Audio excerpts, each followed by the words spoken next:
Mesdames et messieurs, bonsoir. Merci d'avoir choisi France 3 et France Bleu pour cette soirée spéciale législative 2024. Bonsoir Anna Higot. Bonsoir. Alors une soirée spéciale ce soir avec pas moins de 2 débats. Place au premier tout de suite avec les principales forces politiques. Quelle sera la majorité à l'Assemblée dimanche soir? Qui du Rassemblement national ou du nouveau Front populaire peut décrocher la majorité absolue? Comment la gauche va-t-elle exister au soir du second tour et quel avenir pour le camp présidentiel? On en débat avec nos différents invités. Nous avons le plaisir d'accueillir Caroline Fiat, candidate LFI en Meurthe-et-Moselle. Vous êtes candidate sur la 6e circonscription et vous êtes ancienne vice-présidente de l'Assemblée nationale. Sébastien Imbert, vous êtes délégué départemental Rassemblement national et candidat dans les Vosges dans la 4e circonscription. Et puis Mathieu Klein, vous êtes maire socialiste de Nancy. Et enfin Emmanuel Lacresse, président de Renaissance pour le département de la Meurthe-et-Moselle.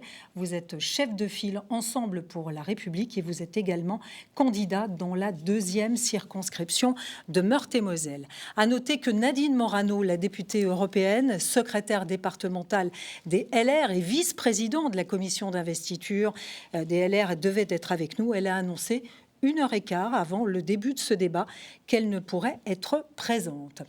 Première question, tout d'abord, revenons ensemble sur des chiffres qui étaient très importants. Celui de la participation dimanche soir. 2 électeurs sur 3 donc se sont déplacés avec un taux record de participation pour ce premier tour des législatives anticipées. 65% en Lorraine, 67% en France. Est-ce que vous vous attendiez justement à de tels scores? Mathieu Klein. Écoutez, pour tout vous dire, le score de la participation est une vraie satisfaction. En réalité, c'était ma seule satisfaction, presque mon seul soulagement démocratique de cette soirée du premier tour. Il semble que le regain de participation ait profité au Rassemblement national. Quand on verra les scores, on va en parler dans un instant.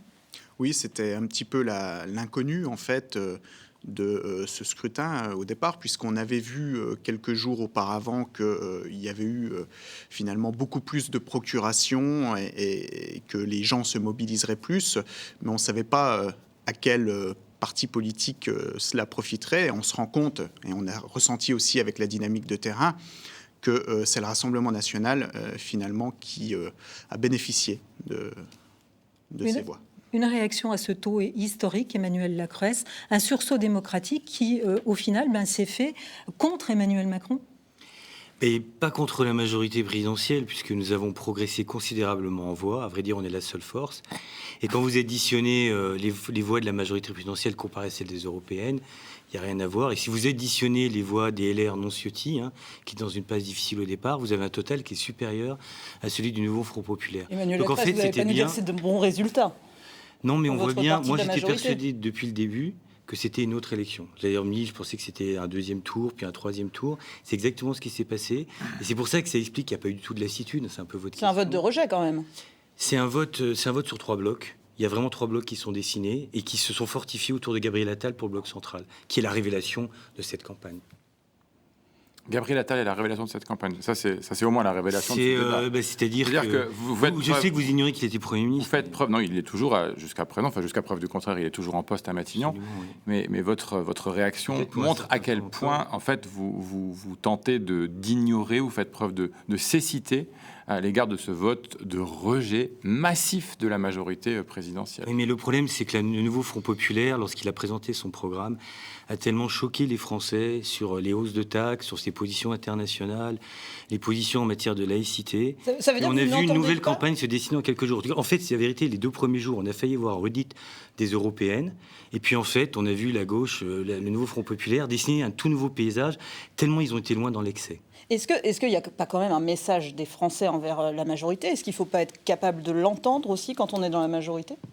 C'est précisément ce que Gabriel Attal dit ces derniers jours. C'est-à-dire, on le voit bien dans la position qu'il adopte en fonction des circonscriptions et de la manière dont il pense qu'il a un rôle à jouer essentiel pour la stabilité, un rôle qui sera très délicat, mais qui, il y a 3 semaines, aurait été inimaginable. Caroline Fiat, on parlait de la participation. Vous avez été surpris justement des scores. Est-ce que vous vous attendez en revanche à une plus grande abstention dimanche prochain? Parce que c'est le début des vacances, tout simplement. Alors, pour ceux qui partent en vacances, je rappelle, peu importe ce qu'ils votent, qu'ils peuvent faire les procurations sur le site du gouvernement. Procuration.gouv.fr, il me semble, à vérifier. Mais le plus important, c'est de savoir qui se déplace et pour qui ils vont voter.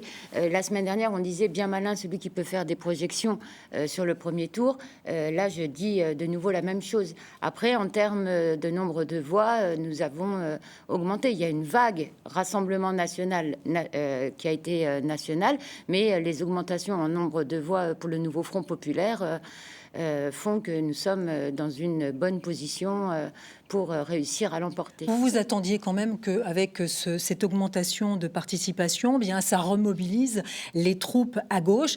Ça n'a peut-être pas été à la hauteur de vos espérances? Bah, écoutez, il y avait quand même beaucoup de candidats, donc il faut laisser les électeurs choisir leur bulletin de vote. Après, comme le dit Mathieu Klein, la seule bonne nouvelle, c'est que la démocratie a fonctionné dans notre pays et ça faisait fort longtemps qu'on attendait une telle participation. Sébastien Imbert, est-ce qu'il n'y a pas un risque pour vous aussi au Rassemblement national qui a su mobiliser au premier tour, d'avoir des gens qui se disent c'est plié, on ne va pas aller voter dimanche? Non, je ne pense pas, parce que comme ça a été dit, il y a une vague, et qu'aujourd'hui, cette vague nous porte, et que notre électorat, bien sûr, va confirmer le vote du premier tour. Mais on a aussi encore une réserve de voix chez les abstentionnistes, puisque 100% des électeurs ne sont pas allés aux urnes. Et puis, on a aussi une marge à récupérer chez les électeurs qui veulent faire barrage à des candidats LR, par exemple, Macron compatible, ou qui veulent finalement, qui ne veulent pas finalement de la coalition autour des LFI, qui viennent plutôt d'une gauche modérée et dont on sait qu'un certain nombre votera Rassemblement national.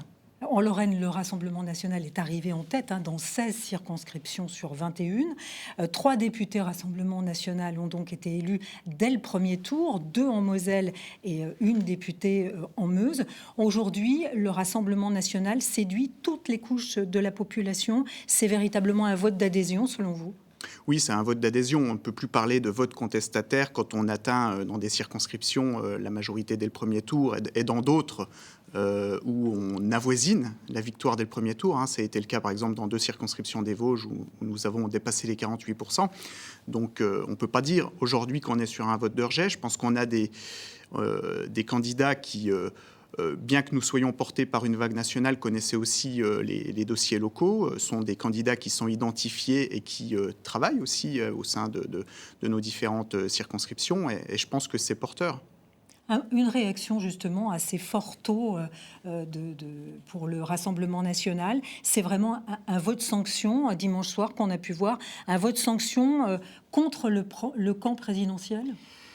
Je crois que le problème, c'est qu'aujourd'hui, il y a beaucoup d'inquiétudes autour de menées excessives des deux côtés. On a vu la manière dont la LFI, sous le regard bienveillant des Verts notamment, qui à l'Assemblée nationale a fait pendant 2 ans quand même beaucoup d'événements. Et d'ailleurs, Madame Fiat n'en faisait pas partie. Elle faisait partie des députés qui ont géré cette Assemblée, je dois le dire, ici, puisqu'elle était vice-présidente. Mais pour le grand reste, on a vu l'image que le débat démocratique a eu. Ça fait un mal terrible. Mathieu Klein, je vous vois réagir. Moi, je trouve ça aujourd'hui assez incroyable qu'on en soit à rejouer un match qui est derrière nous. Le premier tour est passé.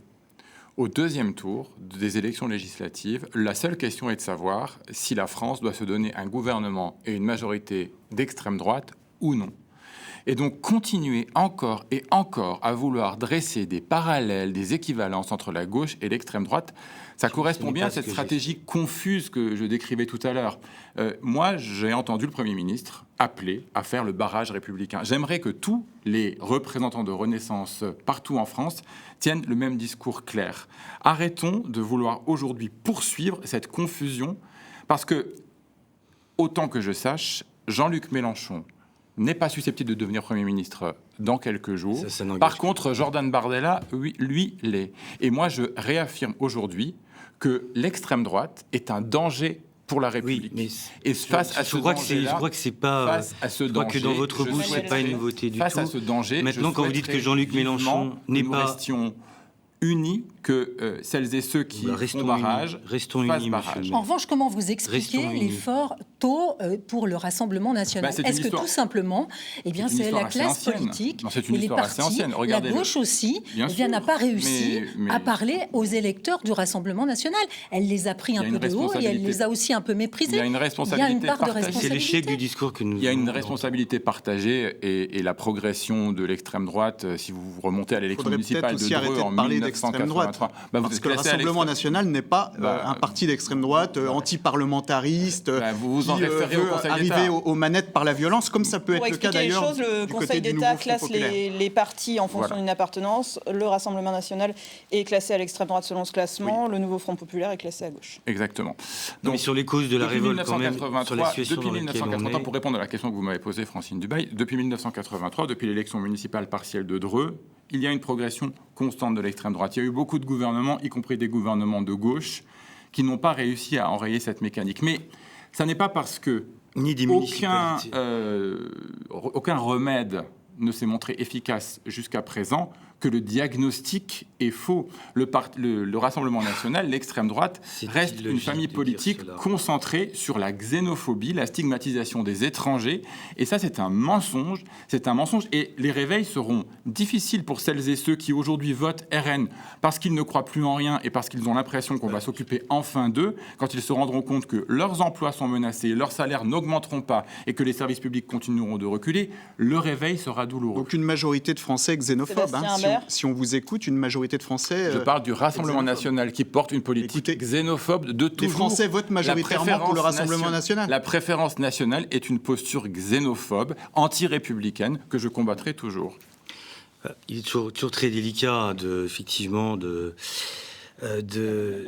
considérer qu'il y a des électeurs qui n'expriment pas des aspirations de deux côtés. Si vous voulez, dans les cités, il y a des gens aujourd'hui qui souhaitent l'émancipation, de la même manière que dans les campagnes, il y a des gens qui souhaitent ne pas être considérés de manière hautaine par certaines politiques de centre-ville. Vous n'avez pas su leur qui les parler à empêchent de ces venir. électeurs-là? Ce que cette élection a révélé, puisque le taux de participation, vous l'avez dit, est énorme. Ça veut dire qu'il y a des offres politiques qui se mettent en face. Par exemple, monsieur le maire de Nancy nous parle de l'augmentation du SMIC, qu'on donne d'une main, qu'on reprend de l'autre par des augmentations de taxes. Bon, cette démagogie-là, elle peut avoir un impact fort. Et en même temps, les électeurs ne sont pas dupes. Ils savent exactement qu'il faut, derrière les programmes, avoir d'autres postures, d'autres enjeux. Est-ce qu'ils Et ne se c'est sentent ça pas qui est très méprisés, là? problématique. Moi, je pense que beaucoup d'électeurs aujourd'hui, d'abord, ne voient plus beaucoup d'élus venir sur leur terrain à leur rencontre. Les institutions ne viennent pas vraiment à leur rencontre. Est-ce qu'on passe suffisamment de temps? Moi, ce que je vois dans cette campagne, c'est des gens qui, dans la rue, sur les marchés, carrément me prennent par le bras pour me dire courage, allez-y, etc. Mais ce qu'ils manifestent, c'est bon. Peut-être le programme se représente, mais ce qui manifeste, c'est qu'ils ont investi la politique plus que jamais, parce que ce n'est pas les hauts fonctionnaires ou les autres qui font le lien. Ceux qui font le lien, c'est les figures d'hommes politiques, les grands maires, les grands présidents de conseils régionaux, les députés, les figures qu'ils veulent connaître, dans lesquelles ils veulent investir pour faire union, pour faire communauté autour des figures que nous représentons. C'est comme ça que j'ai vu cette campagne. Et c'est pour ça que c'est triste. Parce que le président, le Premier ministre ne leur parle plus. Je pense que Je vous entends. Non, ce qu'a fait le président de la République, c'est-à-dire un appel au peuple, on a la réponse immédiate, un énorme taux de participation. Donc ça, c'est le rôle historique du président. Mais quand vous faites des dissolutions en France, 1988, celle de Jacques Chirac, celle-ci, quel est le résultat à chaque fois? Chaque fois, c'est une majorité relative. En 88, vous avez Michel Rocard, le modéré des modérés, qui devait gagner les élections de toute C'était un pari façon, fou d'Emmanuel Macron? qui était, c'est-à-dire que chaque fois qu'un président de la République fait une dissolution, il a une réponse modérée. Et c'est pour ça, pour le deuxième tour, ça va être très intéressant.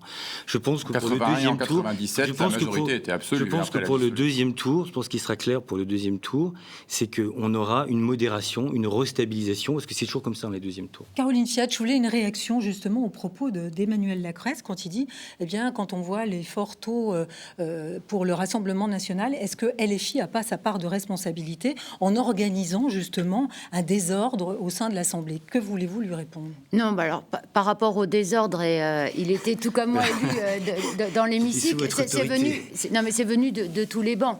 On a même un ministre macroniste qui s'est permis des bras d'honneur et des quenelles dans l'hémicycle.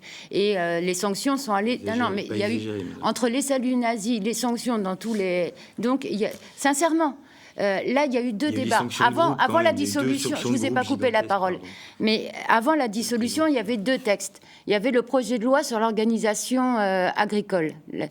C'était sujet vraiment complexe où personne n'était d'accord. J'invite les gens à visionner et à regarder les débats. Ils se sont bien tenus. Le débat sur la fin de vie, sujet super éthique, où ça aurait pu, si c'était tant le bordel que ça, comme je peux l'entendre, parce que soi-disant que l'Assemblée était bordélisée, mais regardez les débats, la convenance des débats. Donc moi, ce que je pense, c'est que effectivement, on n'a pas su parler aux Français, et moi, j'en veux à beaucoup de monde. Et aussi à moi, parce que peut-être que je n'ai pas crié assez fort. Moi, quand j'entends des gens dans ma circonscription qui me disent « je vais voter Rassemblement national parce que dans les EHPAD, ça va pas, ou à l'hôpital, ça va pas », alors que pendant 7 ans, et vous en êtes témoin, j'ai pas arrêté de vous sriner les oreilles en vous disant « donnez-nous les moyens, donnez-nous les moyens », il n'y a rien de fait, et après on dit que c'est la faute de mon groupe parlementaire. Non, vraiment, il ne faut pas exagérer. Il faut pas aller sur des choses comme ça, parce que c'est pas bon. Là, Monsieur Imbert, vous nous disiez, effectivement, il y a une vague, vous en étiez fier. Je vais juste quand même préciser, la vague monte et elle s'échoue. Donc, c'est pas forcément un compliment quand je parle de vague. Il y a un fait qui est que les électeurs sont en colère. Ils veulent des réponses claires et précises. Et moi, je les invite à lire les programmes et à ne pas écouter le renoncement du Rassemblement national qui, tous les jours, vous enlève une idée de leur programme. Sébastien Imbert, vous surfez sur cette colère, finalement ? Non, on ne surfe pas sur une colère. On tient un discours de vérité qui fait que les Français, derrière, adhèrent à ce qu'on propose. Je crois que le pouvoir d'achat, l'immigration, l'insécurité font partie des 3 préoccupations majeures qu'on retrouve régulièrement dans les enquêtes d'opinion auprès des Français. On a su y répondre, ce qui n'a pas forcément été le cas des autres partis. On a d'ailleurs été les premiers à parler des prix élevés des carburants au moment de la crise des Gilets jaunes. C'est nous qui avons mis le pouvoir d'achat au cœur de la campagne présidentielle. Donc je pense qu'on a, à travers ces propositions politiques, séduit un grand nombre d'électeurs. Mais ce n'est pas un vote de colère. Comme je le disais tout à l'heure, on est plutôt sur un vote d'adhésion aujourd'hui.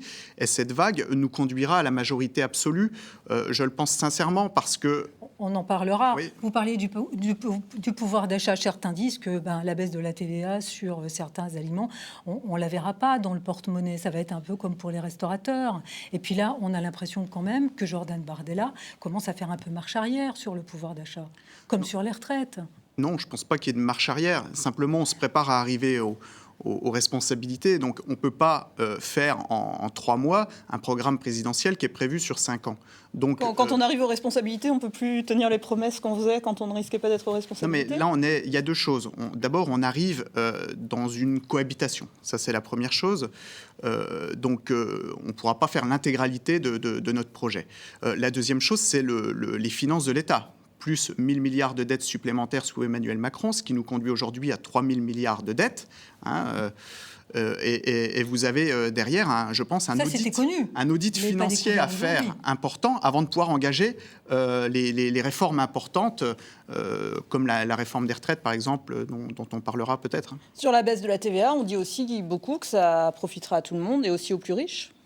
Est-ce que c'est vraiment une mesure de pouvoir d'achat ? Mais aujourd'hui, les personnes qui vont travailler, qui mettent de l'essence dans leur voiture ou qui mettent du fioul pour se chauffer, n'en peuvent plus et font parfois des choix, sont obligés de faire des choix entre se nourrir correctement ou mettre de l'essence dans leur véhicule pour aller travailler. Nous, avec cette proposition, c'est en moyenne 15 € de récupérer sur un plein. Alors quand vous avez des gens qui font de plus en plus de kilomètres pour aller travailler parce qu'il y a une désertification qui s'est créée dans les Vosges, en moyenne, il faut faire 50 km pour se rendre au travail. Quand c'est pas se rendre au travail sur Nancy et donc faire plus de 100 km, je pense qu'à la fin du mois, ça se voit. Dites-moi, quand on y repense à la dissolution annoncée par Emmanuel Macron, il a fait un pari, il a perdu. On peut dire aujourd'hui que c'est un pari raté, Emmanuel ?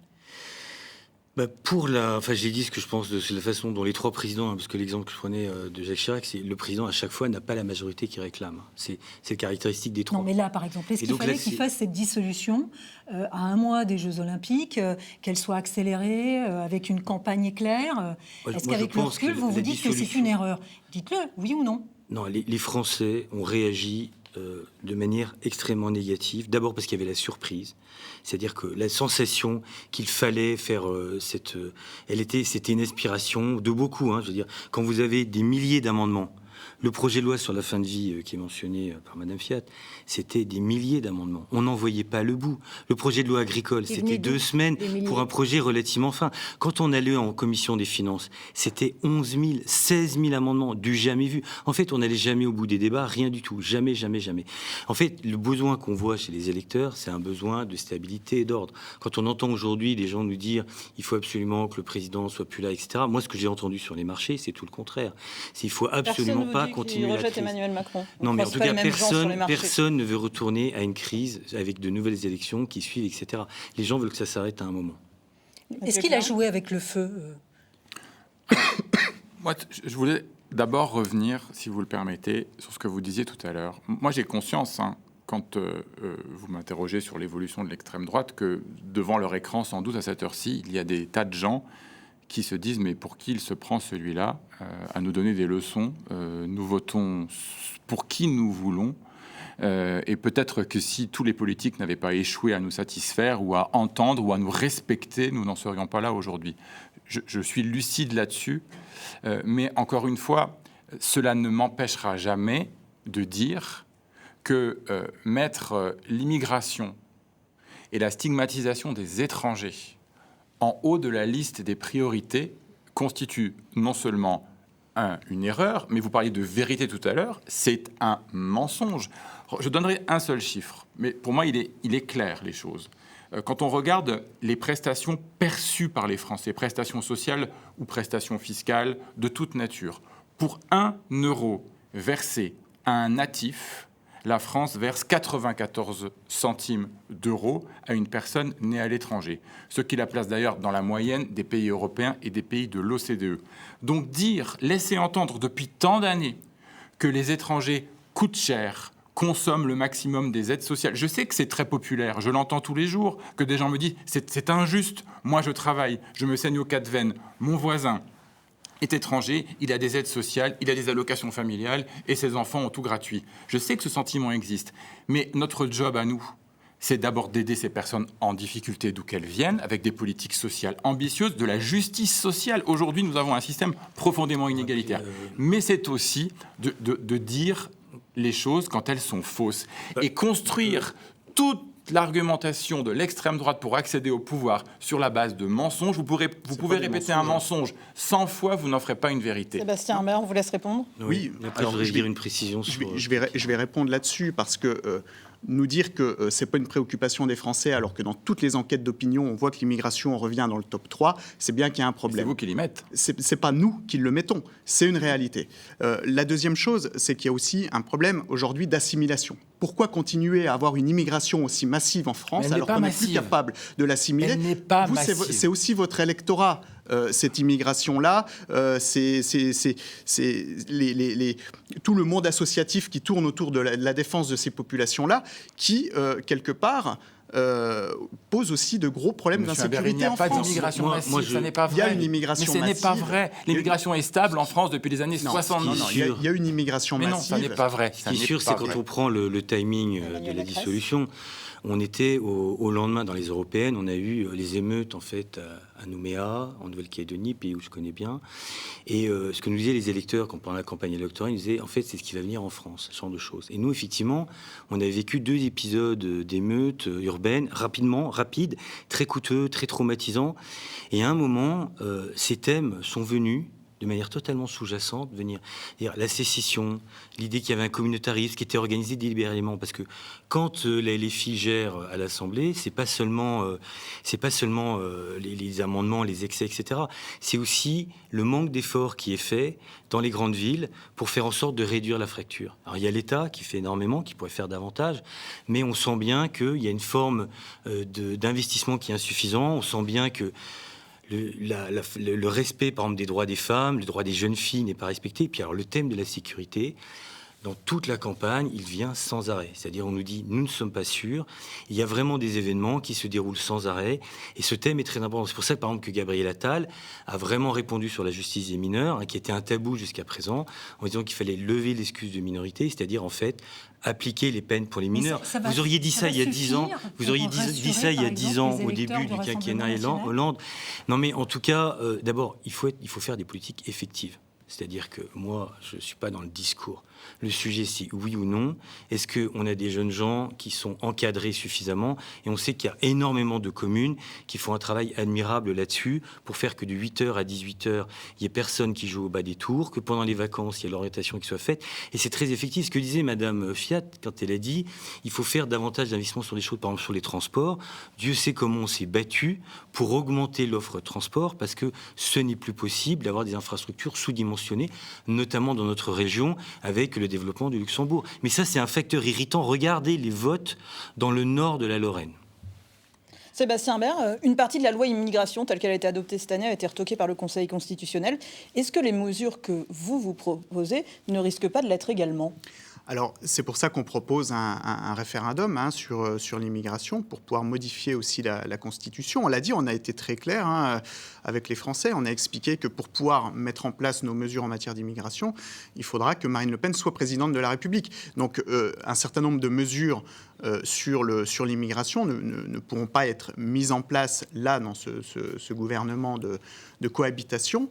Mais c'est pour ça aussi que nous avons priorisé un certain nombre de mesures. Alors, juste pardon, parce que là, vous êtes en train de mentir, en fait.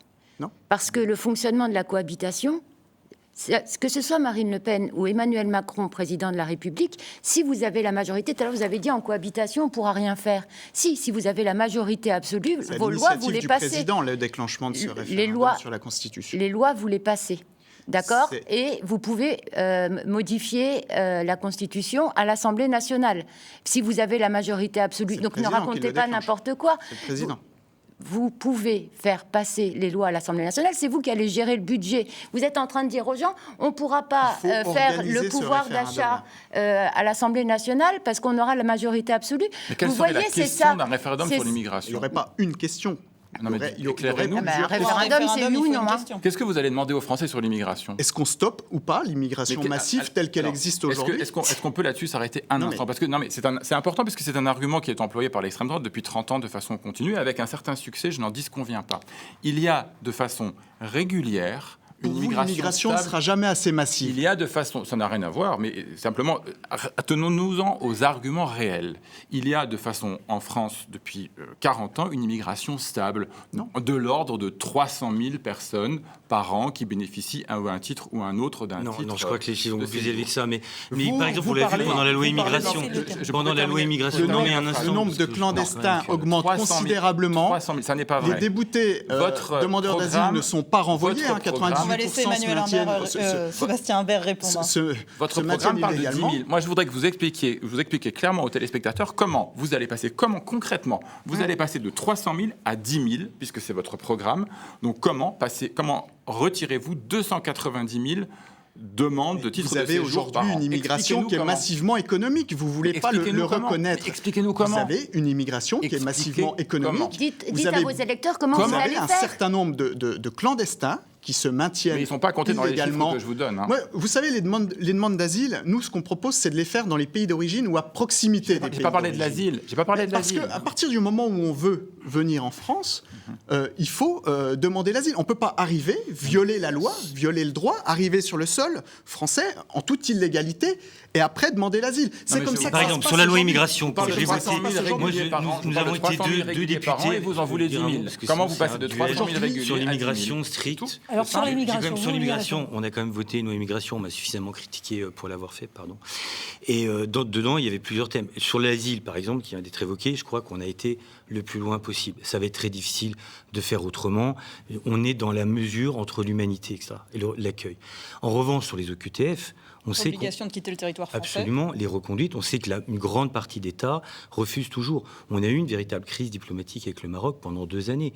Plus d'ambassadeurs du Maroc à Paris parce qu'il faut que les pays reprennent. Oui, là, leurs le bras de fer ressortissants. était terrible. Bon, et effectivement, on n'a pas forcément besoin de passer un référendum pour faire ces choses-là. Mais on sait qu'on peut aller beaucoup plus loin sur ces questions-là. Et après, le sujet, c'est quand même l'intégration. Moi, c'est la ligne sur laquelle je suis, c'est de penser que des gens qui ont un travail et qui sont venus de manière régulière, par exemple les étudiants, il faut absolument des grandes villes universitaires aient davantage d'étudiants et qu'il y ait un système fluide. Mais il ne faut pas que des portes d'entrée illégales soient ouvertes au travers de dispositifs, parce que là, l'opinion publique réagit de manière très très forte.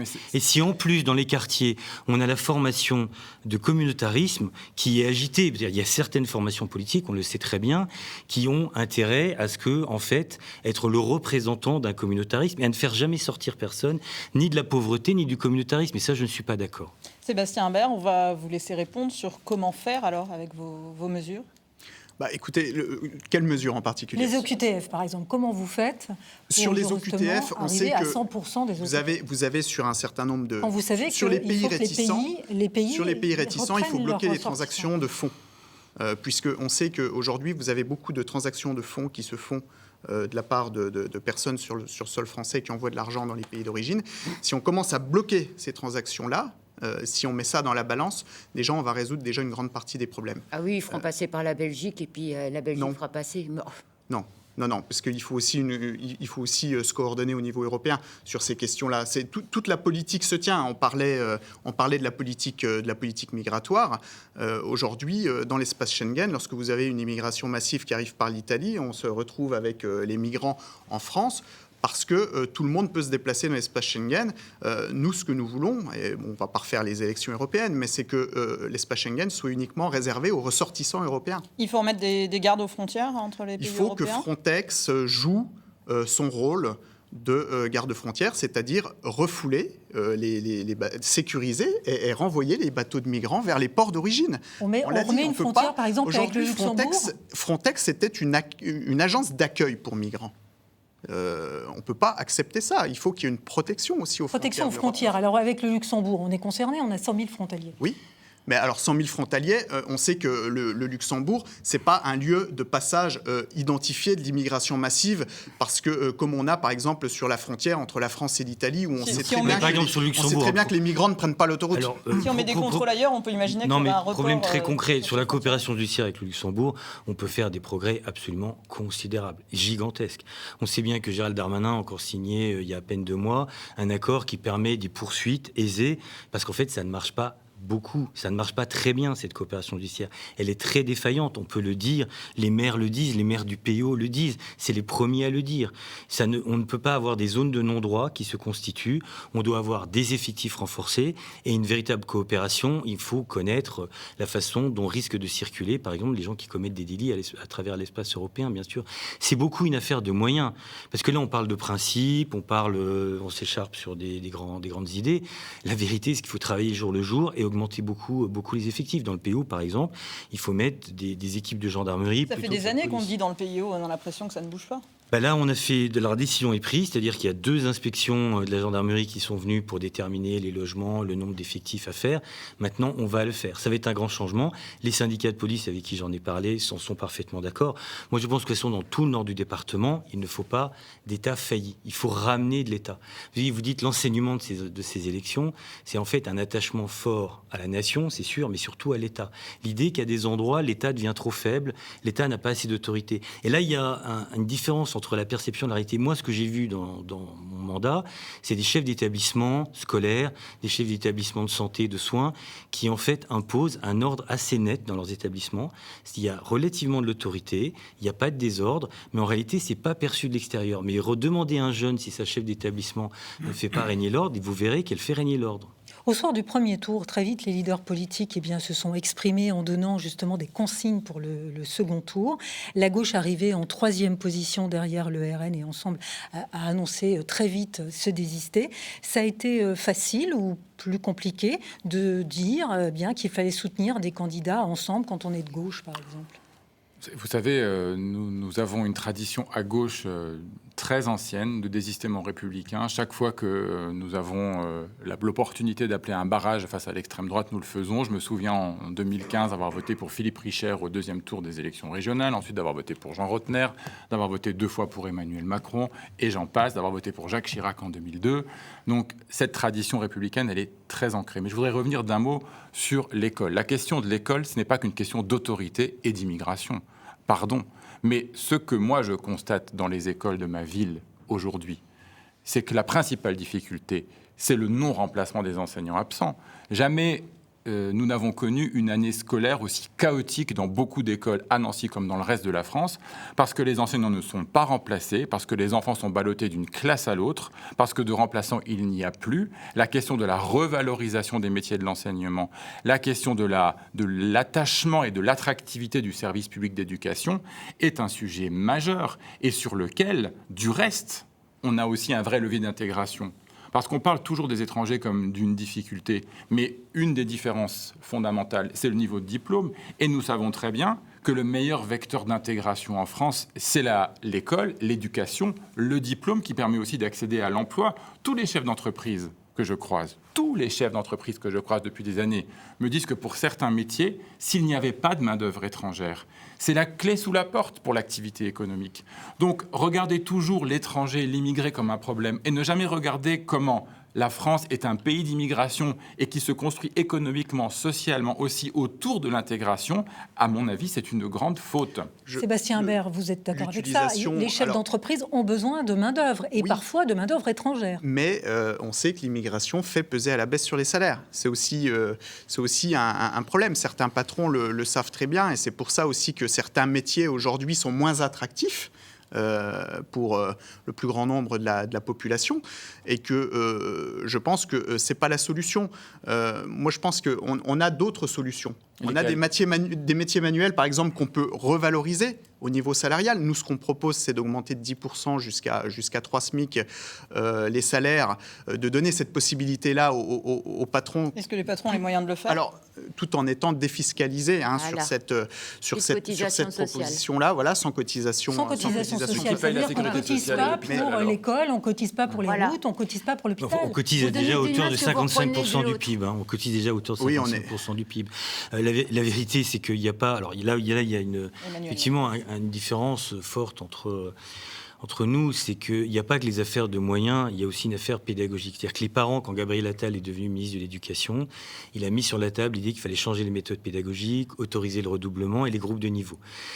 Et même l'uniforme. Bon, les syndicats se sont opposés à ces 3 réformes. Le problème, c'est qu'elles sont immensément populaires chez les parents d'élèves. Ça, les parents d'élèves l'attendent avant toute chose. Et on a vu une administration, les syndicats d'administration de l'éducation nationale se mettre en travers. Le résultat, c'est que absolument même les expérimentations n'ont pas pu être menées, notamment dans notre région. Et ça, moi, j'ai senti chez les parents une immense déception. Sur les salaires, dans une région comme la nôtre, où en fait il y a beaucoup d'emplois à cause du Luxembourg, entre guillemets, c'est-à-dire qui fait comme ça un effet de souffle sur toute la vallée de la Moselle, même jusque chez nous, eh bien en fait, là, ce qu'on a besoin, c'est d'une ressource forte. Et les 2 problèmes, ils sont clairs, c'est il faut des places de crèche, beaucoup. Une famille monoparentale dans une ville, lorsque la mère est seule et qu'elle n'a pas de solution de garde de son enfant, comment voulez-vous qu'elle retrouve un emploi? Et là, il faut faire un immense effort, les CAF, les municipalités. Et là encore, c'est très très concret. C'est autre chose que de dire j'augmente le SMIC. Vous disiez on va augmenter les salaires, mais les chefs d'entreprise... Donner la possibilité. Le coiffeur, il peut-être pas, justement, augmenter son salarié au SMIC. Mais on a dit qu'on exonérait de cotisations sociales ces 10%-là. C'est aussi pour donner du souffle à ces entreprises qui souhaitent le faire. C'est, contrairement à la démagogie de l'extrême gauche autour du SMIC à 1 600 €, qui là contraindrait les patrons et peut-être qu'un certain nombre mettraient la clé sous la porte. Je pense que c'est des milliers d'entreprises qui mettraient la clé sous la porte et ça serait un vaste plan social. Sur les salaires Oui, non, mais juste, à un moment donné, il faut lire les programmes. Alors, je sais, 150 pages, c'est beaucoup. Mais tout est financé. Et évidemment, on ne va pas laisser l'artisan coiffeur, en prenant cet exemple, galérer à payer. On va l'aider. Mais des personnes qui gagnent plus, des personnes qui gagnent plus, Monsieur Lacresse, ce sont des personnes aussi qui consomment. Mais moi, je veux quand même alerter. Alerter les gens qui veulent voter Rassemblement national. Vous êtes en train de dire, on va vous augmenter les salaires en supprimant les cotisations sociales, en les diminuant. Ça veut dire plus de services publics. Vous prenez d'une main ce que vous donnez de l'autre. Et ça, il faut que les gens entendent. Moi, j'ai vu un tract Rassemblement national immonde. On ne soignera plus les clandestins. Mais vous savez, il y a une chose que vous ne prendrez pas. Ah, si, je le partagerai. Il y a une chose que vous ne nous volerez jamais en tant que soignant. C'est notre éthique et notre déontologie. On les soignera. Mais on a bien compris, vous ne nous payerez pas. L'AME, c'est plus d'1 milliard d'euros. Voilà. Est-ce qu'on en a les moyens aujourd'hui? Et est-ce que vous savez quelle est la plus grosse partie de la dépense de l'AME? Qu'est-ce que vous savez quelle est la plus grosse partie de la défense de l'AME, l'aide médicale d'État? Ce sont des gens qui viennent en jet privé, monsieur. Ce sont des gens qui viennent en jet privé. Qui font... Alors là, c'est vrai, comme vous dites, c'est pour des opérations esthétiques. Ils viennent en jet privé, dans des beaux services, faire leur opération, et ils repartent. Et pour des raisons totalement obscures, on ne réclame pas au pays la somme due. Et ça passe sur l'AME. Mais il faut arrêter les clivages. Vous voulez dire, on fera que si c'est urgent. Mais je vous le dis, si on soigne pas si on ne soigne pas la personne qui commence à avoir une angine, ça finit par une pneumonie à la réanimation. Les Français n'arrivent plus à se soigner eux-mêmes. Nos personnes âgées n'arrivent plus à se soigner. Qu'est-ce qui coûte le plus cher? C'est une consultation à 25 € pour une angine, ou c'est 3 semaines en réanimation parce qu'on a laissé la personne avoir la pneumonie? Et en plus, et toutes les maladies transmissibles, on va pouvoir créer... à ce point. Mais c'est vous qui créez ça, c'est vous Là, c'est une caricature. Comment vous allez comment va fonctionner la sécurité sociale avec vous? S'il n'y a plus de cotisation sociale, comment? C'est pas une question. Mais c'est pas la question de la cotisation sociale. On vous parle d'exonération de charges sur les patrons et vous me parlez de sécurité sociale. Oui. Oui. Ça serve les cotisations patronales, entre autres. Évidemment. Mais il y a des postes de dépenses ailleurs. Il y a des économies à faire ailleurs. Je vous parlais de l'AME, 1 milliard d'euros. C'est pas une piste d'économie. L'immigration nous coûte aujourd'hui plus de 50 milliards d'euros. Plus de 50 milliards d'euros. On va laisser Sébastien Imbert conclure. J'étais en train d'expliquer que l'immigration nous coûtait plus de 50 milliards d'euros en France et qu'il y avait des pistes d'économie à faire sur ces postes de dépenses-là. Sur l'AME, on a eu des débats au cours de la loi immigration qui montrent qu'il faut garder un champ de l'AME qui ne peut pas être celui, comme j'ai entendu, d'un leader politique, de la personne sur le trottoir. C'est autre chose, évidemment. Et on a quand même eu cette réflexion. Il y a eu des choses qui ont été enlevées. Bon, je ne pense pas qu'on puisse bouger. En revanche, les Français, il n'y a pas que l'immigration, le pouvoir d'achat, ce qui a été dit. En fait, la vérité, c'est l'accès aux soins. La grande angoisse, c'est l'accès aux soins. Dans les déserts médicaux, qui sont à nos portes des grandes villes, mais même dans les grandes villes, les aînés qui ne reçoivent plus de visites à domicile, qui ne savent pas comment se déroule leur autonomie, qui ne veulent pas se trouver dans des solutions d'EHPAD trop chères, etc. Et là-dessus, il faut évidemment, nous proposons de doubler la formation, d'augmenter le rôle des infirmières. En fait, je pense que le système de santé, au-delà de tous les débats qu'on a, et je parle devant Madame Fiat, qui est spécialiste, évidemment va subir un bouleversement, voulu ou non voulu, au profit de la montée en compétences de tous les personnels de santé et dans une forme de solidarité plus grande. Alors au soir du premier tour, justement, je parlais, les leaders politiques se sont exprimés. Macron a appelé à empêcher le Rassemblement national de l'emporter. Ça veut dire que dans certains cas, ma foi, il a fallu se désister. Vos électeurs ont compris, par exemple, que dans certains cas, il fallait voter pour le nouveau Front populaire. Ça, on le saura, ça, chère madame, on le saura dimanche. En revanche, on a entendu certains qui se désistaient en se pinçant un peu le nez. Non, parce qu'il y a le sujet de savoir si ça change ou pas les choses. Mais ça reprend le débat de tout à l'heure. C'est-à-dire que le problème, c'est que les électeurs ont depuis longtemps... Ils vous en parlent, quand même. Mais tout le débat qu'on vient d'avoir... pour le moment, tout le débat qu'on vient d'avoir, c'est sur les causes profondes. En vérité, les électeurs, j'ai la sensation, prennent leurs décisions depuis longtemps sur des considérations très sérieuses, très profondes. Et regardent les programmes, contrairement à ce qu'on dit d'ailleurs. C'est pour ça que vous faites une émission où on discute du programme point par point de façon très sérieuse. Et c'est très éclairant. Ce qu'on a entendu sur ce soir, je pense, va éclairer beaucoup d'électeurs sur la précision, la manière dont on finance. Et c'est comme ça qu'on arrivera à avoir un résultat différent.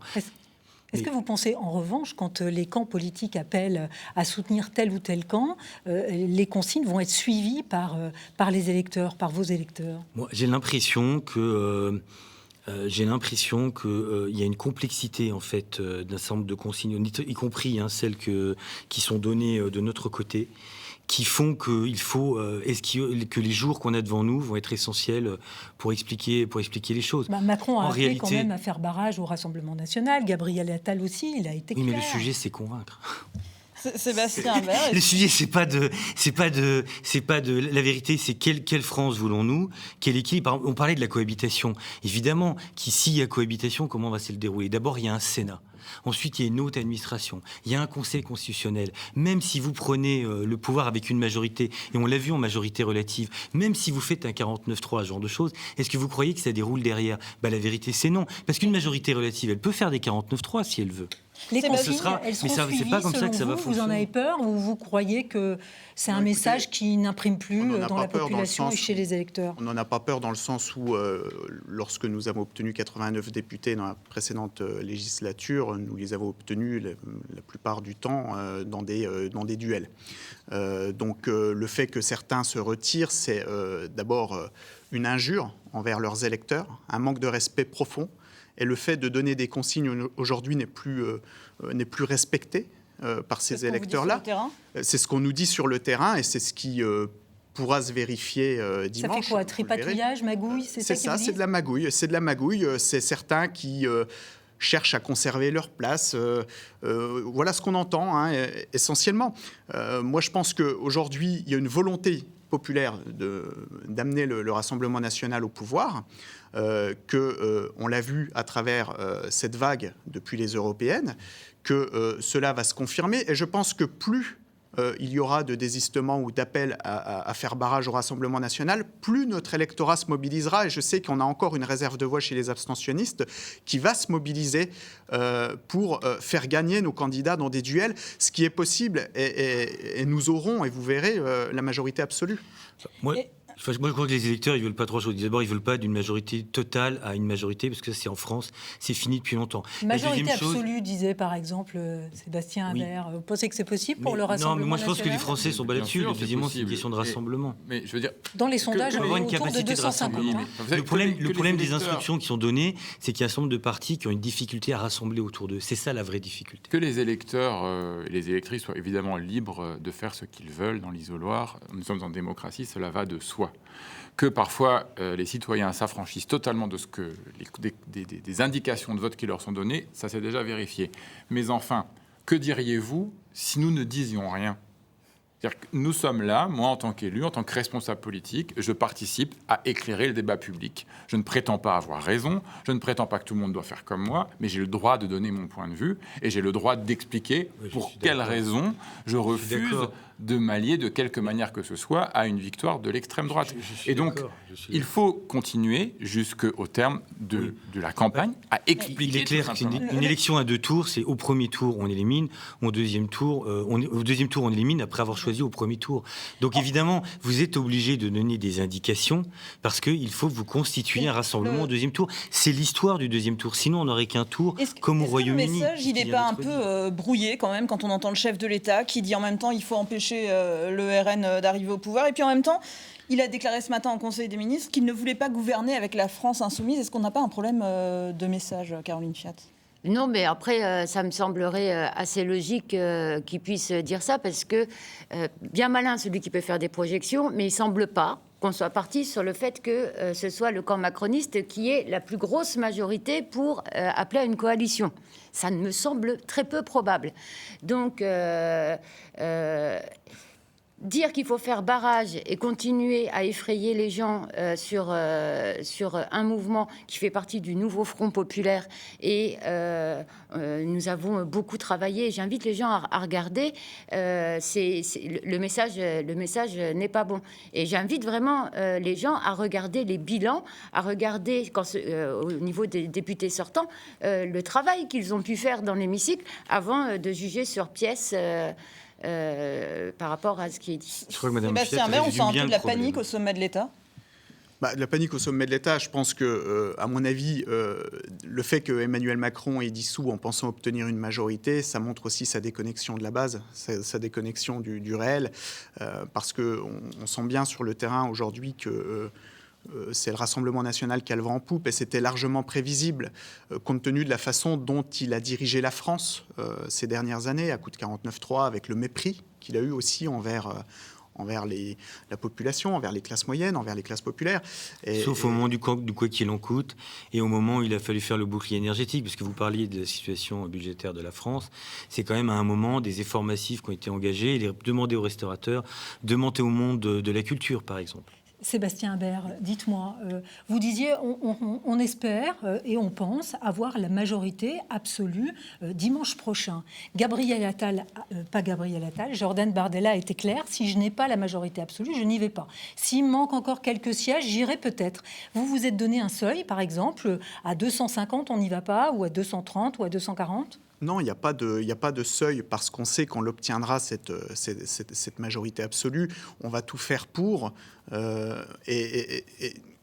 Comme je disais précédemment, il peut y avoir toutes les magouilles politiques possibles, les désistements et les appels au vote, que ce soit pour la coalition autour de LFI ou pour la majorité présidentielle. Ça ne changera rien à la volonté des électeurs de voter pour le Rassemblement national. Je le dis d'autant plus qu'on a aussi un électorat autour de la gauche modérée qui se reporte vers le Rassemblement national, qui ne veut pas de LFI et si vous voulez, de la démagogie de l'extrême gauche. Et puis, il y a aussi une volonté de faire barrage aux macronistes et de ne pas retomber une nouvelle fois dans la politique macroniste qui a fait tant de mal à la France. Et je vous trouve juste... Non, mais parce que quand même, on a commencé l'émission en disant, vous ne me dites pas que je suis d'extrême droite, le Conseil d'État nous met à gauche et vous me dites extrême gauche. Non, mais vous n'avez pas de colonne vertébrale. Vous êtes sur un plateau France 3. Alors même que l'extrême droite... Vous êtes sur un plateau France 3. L'extrême droite, c'est quoi? C'est de l'anti-parlementarisme, c'est la violence, c'est ce qu'on retrouve à l'extrême gauche. C'est ce qu'on retrouve chez vous. Est-ce que vous êtes content de bénéficier de ce plateau aujourd'hui pour parler et dire beaucoup de contre-vérités? La question n'est pas là. Est-ce que vous allez privatiser France 3? Est-ce que dans un an... On a dit qu'il y avait une volonté progressive de privatiser l'audiovisuel public, mais ces débats existeront encore, puisqu'il y aura un cahier des charges précis qui visera notamment à maintenir les antennes régionales de France 3 et de garder cette proximité dont on a tant besoin. En les privatisant. On est sauvés. Gardez la capsule vidéo, par contre. Apparemment, oui, on parlait justement que les régions de France 3 seraient rattachées, par exemple, aux régions, aux vraies régions. Vous confirmez ? Non, nous, ce que nous souhaitons, c'est qu'on garde la proximité. Les grandes régions, nous étions évidemment contre ces fusions qui ont coûté cher, qui ont fait perdre aussi d'identité de nos régions historiques, et puis et qui ont créé aussi une crise grave avec l'Alsace, qui veut notamment en ressortir, avec la création de la collectivité européenne d'Alsace et tout ce qui s'en est suivi. Dites-moi, Emmanuel Macron parle de faire une espèce de coalition. Il obtiendrait 70 à 120 sièges. Attal parle d'une troisième voie où il travaillerait justement avec des gens de droite, des gens de gauche. Ça vous paraît faisable, le mariage de la carpe et du lapin, et puis de faire une alliance qu'on n'a pas réussi à faire en 2022 ? Oui, on n'a pas réussi à la faire parce que beaucoup n'ont pas voulu la faire. Moi, en 2022, depuis le début, il y a 2 ans, j'ai toujours voulu, parce que j'ai l'expérience européenne, des années que j'ai passées à Bruxelles, qu'il faut absolument chercher à élargir les majorités. Moi, j'ai voté des textes qui venaient de la gauche, des textes qui venaient de la droite. Moi, je l'ai fait, sauf qu'il faut le faire en système. Alors, il n'est jamais trop tard pour le faire. Évidemment, c'est au groupe central qui revient de le faire, parce que c'est le seul qui peut rassembler avec même les LR, par exemple. Même si le groupe central n'a pas beaucoup de députés, s'il a 70 non, mais la problématique, elle a beaucoup changé en quelques jours. C'est-à-dire que là, vous avez quand même...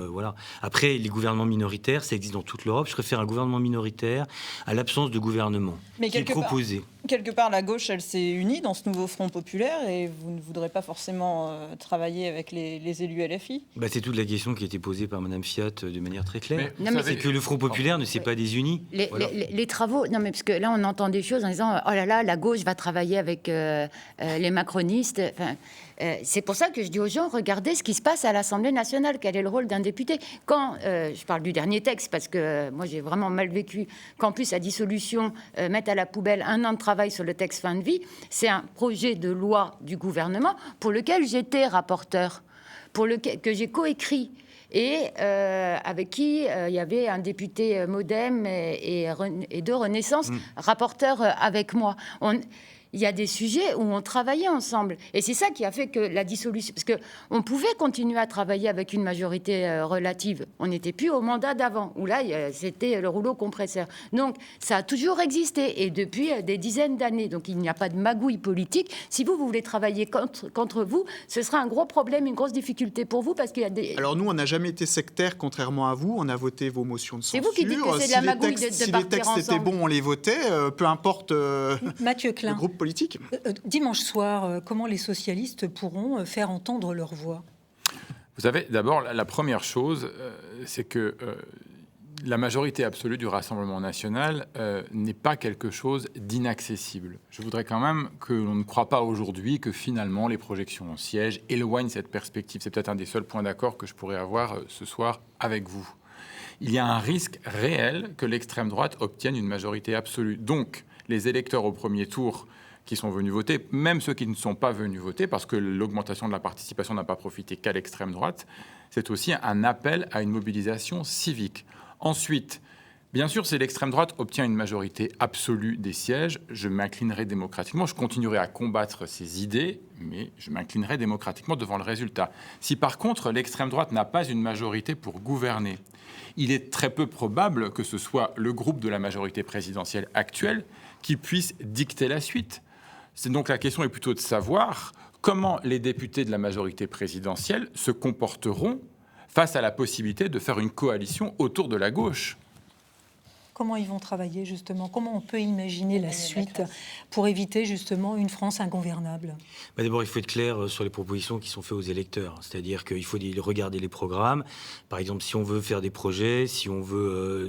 par exemple, il y aura une ligne rouge, c'est l'augmentation de la fiscalité, par exemple, ce genre de choses. Si on le dit très clairement, ça donne des boussoles. On fait ou on ne fait pas. Il y a des sujets où, justement, de droite et de gauche, vous pourrez travailler ensemble.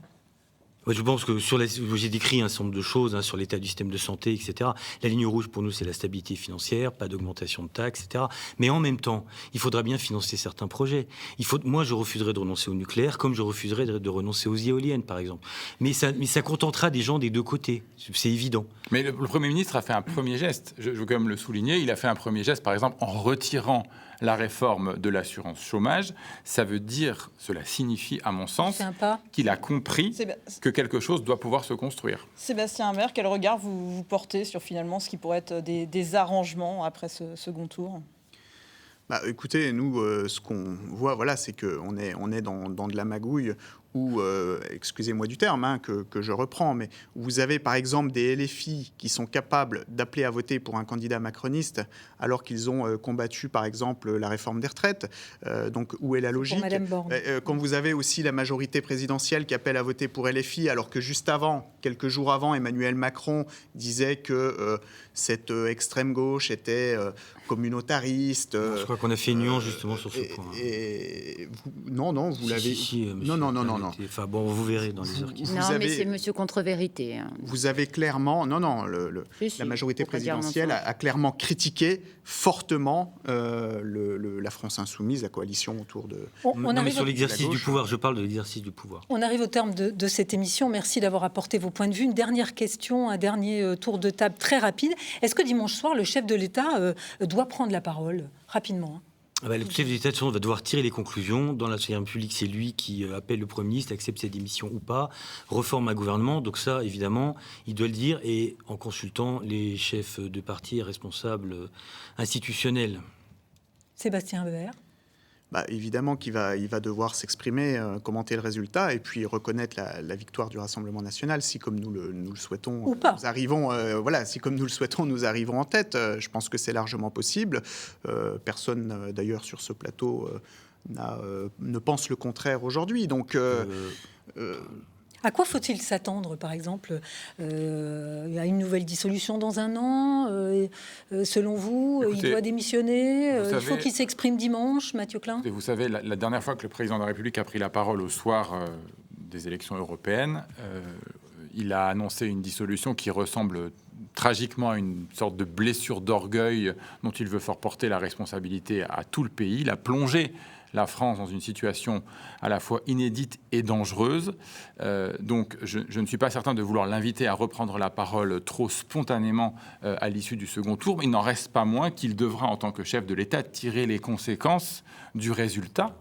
Donc il devra s'exprimer, mais moi je l'appelle à le faire avec recul, avec hauteur, parce qu'il est le président de la République et il a un rôle au regard de notre Constitution. Il n'est pas et il ne doit pas devenir un Premier ministre bis, un commentateur de la vie publique.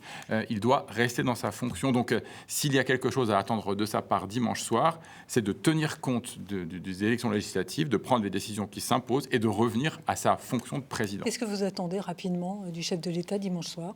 Rien du tout. Et j'attends les résultats et je pense qu'il faudra analyser. Donc peut-être que prendre la parole tout de suite, je pense qu'il faudra analyser tous les résultats. La seule chose que j'espère, c'est que le nouveau Front populaire soit en tête et que le barrage républicain fonctionne. Voilà, réponse donc dimanche. Restez avec nous. Merci à vous d'avoir participé à ce débat et d'avoir apporté vos points de vue. Restez avec nous. Notre soirée spéciale législative 2024 se poursuit sur France 3 et France Bleu. Dans un instant, vous retrouvez Anne-Sophie Pierson. Bonne soirée à vous.